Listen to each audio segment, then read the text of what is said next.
Bueno, aquí estoy de nuevo. Hola a todos. Tuve un problema técnico, así que la última parte de la clase se las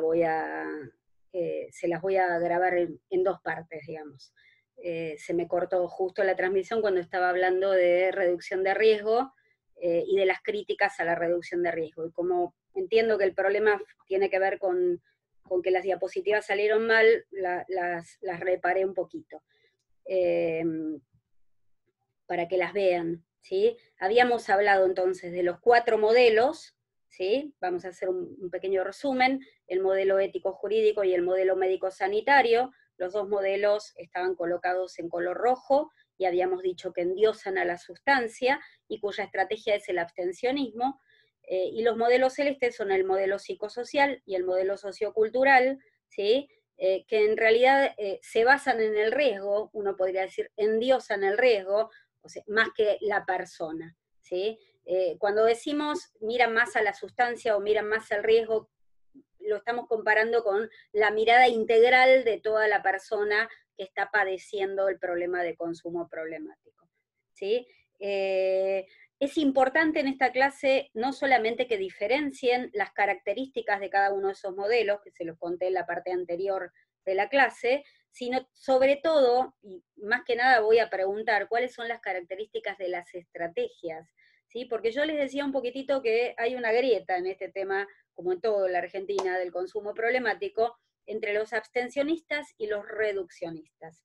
El abstencionismo es una estrategia de los dos primeros modelos, más antigua, de los años 30, como bien le decía, que surge de Alcohólicos Anónimos, que se basa en que no hay que consumir más sustancias, solo permiten el tabaco. Y la reducción de riesgo es una estrategia que empieza más bien en los años 80, ¿sí? A partir del surgimiento del VIH, concretamente, entre consumidores de heroína, ¿sí? Consumidores inyectados de heroína, ¿sí? Por vía endovenosa, y a partir de que surge el VIH, se arma en relación al consumo problemático una idea distinta, y aparece el concepto de consumo problemático, ¿sí?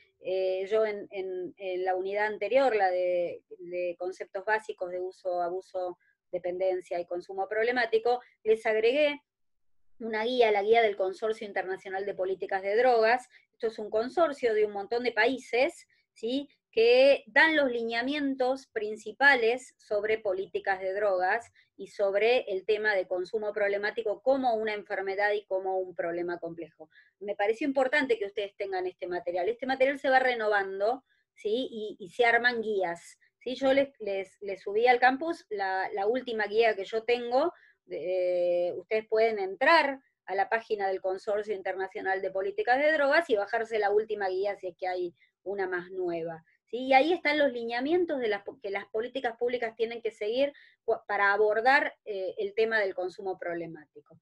Yo les decía que en la clase anterior que es muy importante que tengan en cuenta para armar las políticas públicas de prevención el consumo problemático, identificar sobre todo el abuso, cuando el abuso es consumo problemático. Y hoy les digo que es importante que identifiquen el modelo que utilizamos para abordar este tema, ¿sí? Que identifiquen cómo pensamos esto, si lo pensamos como enfermedad, si lo pensamos como un delito, si lo pensamos como una enfermedad y como un problema complejo de toda la sociedad, ¿sí? Y entonces, ¿cómo lo abordamos? Si abordamos solamente a la persona, si abordamos la prevención, si abordamos también el aspecto social del problema, ¿sí? El aspecto endofamiliar, ¿sí? Bueno, me parece importante que entiendan esto de las estrategias, la estrategia del abstencionismo, la estrategia de Alcohólicos Anónimos, ¿sí? Que habla de una enfermedad de por vida, que dice que la persona que consume, ellos hablan de adictos, es un adicto en recuperación, que tiene que estar alerta de por vida, que tiene que ir al grupo todo el tiempo, ¿sí? El riesgo principal de esta estrategia dijimos que es cambiar una dependencia por otra, ¿sí? Esta estrategia, la del abstencionismo, endiosa la sustancia, ¿sí? Apunta a cambiar una dependencia por otra, a cambiar la dependencia de la sustancia a la dependencia del grupo, y por lo tanto se dice que no toma tanto en cuenta la democracia psíquica, ¿sí?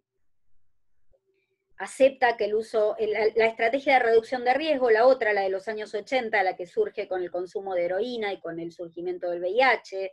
La primera estrategia de reducción de riesgo es entregar jeringas, sobre todo en Holanda, en los Países Bajos, en España, ¿sí? El problema de la heroína y del consumo de heroína por vía endovenosa en Europa es bastante similar al consumo de pasta base y de crack en América Latina.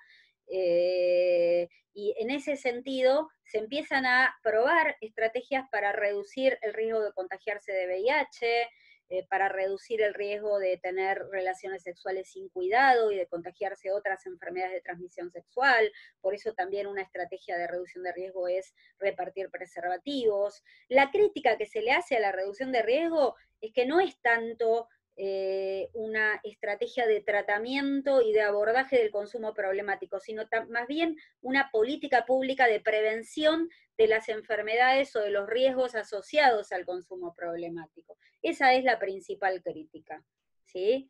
Le falta todavía contenido, la reducción de riesgo es muy nuevita, y le falta contenido, le falta plan, le falta qué tenemos que hacer si adherimos a esta política. ¿Sí? La crítica al abstencionismo, como bien dijimos, será que endiosa la sustancia más que la persona, que puede cambiar una dependencia por otra, y que es importante recalcar la alta influencia de este modelo entre los jóvenes que consumen. Esta estrategia, la estrategia del abstencionismo, la utilizan muchas comunidades terapéuticas y da muy buen resultado, hay que reconocer que tiene un nivel de éxito. ¿Sí? Por lo tanto, no hay que desdeñarla, ¿sí? Simplemente tal vez utilizar la estrategia con un modelo, con un paradigma diferente que se centre más en el sujeto, ¿sí? Y en cuanto a la reducción de riesgo, la crítica tiene más que ver con endiosar el riesgo, ¿sí? Con endiosar aquello que está asociado al consumo, el riesgo de enfermarse, de otras enfermedades de VIH, de enfermedades de transmisión sexual, de desmembrar las familias, y no tanto con el consumo en sí, que también hay que atenderlo, ¿sí? Por otro lado, la licenciada Benedetti también hace una crítica que yo comparto en relación a la estrategia de reducción de riesgo, que tiene que ver con que es más bien una propuesta preventivo-asistencial, o sea, una política pública, más que una manera de trabajar en el tratamiento del consumo problemático. Todavía yo diría que esta estrategia es muy nuevita y le faltan propuestas de tratamiento, le faltan cómo hacer para llegar a la persona del que consume, cómo hacer para que el que consume pueda acercarse a dejar de consumir y a tener una vida más sana, si es lo que él quiere, ¿sí? Que pueda decidir, que pueda tener democracia psíquica. Bien, me parece importante en este punto aclararles que hay una diferencia entre modelo de pensamiento epistémico y sus estrategias y herramientas metodológicas. Ya les dije que la estrategia del abstencionismo tiene más historia y tiene un montón de libros escritos y un montón de tácticas y de herramientas metodológicas para aplicar que son muy válidas y otras tal vez no tanto. Mientras que la estrategia de reducción del riesgo por ahí peca de ser más bien una política pública y no tanto de ser una estrategia claramente metodológica, ¿sí? También les comentaba al comienzo que hay una especie de grieta o de guerra entre el abstencionismo y el reduccionismo, ¿sí? Nosotros concretamente proponemos que por fuera del modelo, proponemos un modelo que se base en la persona, en el sujeto, en la integralidad del sujeto, que lo aborde en todas sus dimensiones, o en la mayoría de las dimensiones posibles, porque en todas sus dimensiones sería imposible, ¿sí? Pero también proponemos tener en cuenta las dos estrategias, de acuerdo a lo que el sujeto vaya decidiendo en el momento del tratamiento que estamos viviendo. Nos parece que negar una estrategia o suponer que una es mejor que la otra o hacer una guerra es un fanatismo que no llega a nada, es una grieta que no nos conduce a nada, mientras que tomar de cada una lo que más nos sirve de estas estrategias, siempre teniendo como primordial el sujeto de la persona con la que estamos trabajando, sus necesidades, sus deseos, ¿sí? Y que por ahí esa persona hoy no quiere dejar de consumir cocaína, pero mañana sí, hoy no quiere dejar de consumir marihuana, pero mañana sí, y estas son cuestiones que hay que trabajar a lo largo del tratamiento, sea una mejor visión de la cosa. por último, y esto simplemente es una aproximación, porque la vez que viene, la próxima clase, voy a volver a trabajar sobre esta diapositiva, así que no quiero hacer mucho hincapié hoy. Esta sería la aproximación a nuestro modelo, ¿no? Nuestro modelo es un modelo que se basa en la persona, por eso tiene una H al comienzo, se basa en el sujeto, entendiendo a la persona en su integralidad, tanto en su personalidad como en su familia, en su psicología, en su forma de ser, en sus deseos, en sus creencias, en su autonomía, en su posibilidad de elegir. Tiene su base en el paradigma de la complejidad, entendemos que el problema del consumo es una enfermedad, pero además es un problema de toda la sociedad y es un problema complejo que tiene múltiples dimensiones. Se basa en la idea de la antropología cristiana en cuanto a que entendemos a la persona como un sujeto digno y capaz de decidir en su propia vida, ¿sí? Nosotros podemos aportar en esa decisión, acompañar esas decisiones, pero no podemos pasar por arriba de esas decisiones ni obligar a nadie a nada, ¿sí? Y se basa en algunos conceptos en las ciencias de la salud, en las ciencias sociales, en las ciencias de la educación y en las ciencias jurídicas. Acá les nombro algunos autores solo para que lo vean y nada más por ahora. Bueno, hasta acá la segunda parte de la clase de modelos de intervención. Espero que la hayan podido entender. Como siempre, si quedan dudas, háganlas preguntas pertinentes a través del foro, sobre todo del foro de avisos, del foro que está en la solapa inicial de la materia, o pueden abrir un foro nuevo si quieren, o me piden a mí que lo abra, para consultas sobre esta clase o sobre otras clases, ¿sí? Tengan en cuenta que tanto de la clase de uso de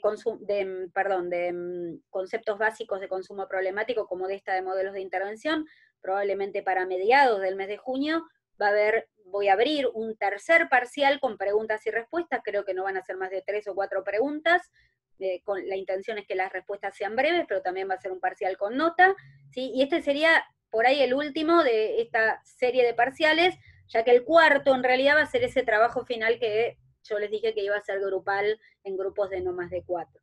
¿Sí? Es más una elaboración relacionada con el primer parcial que hicieron, o sea, el problema complejo. Así que bueno, hasta acá la segunda parte de esta clase. Les mando un abrazo, espero que todos estén bien de salud, sus familiares, y que bueno, que tengan una buena semana. Hasta luego.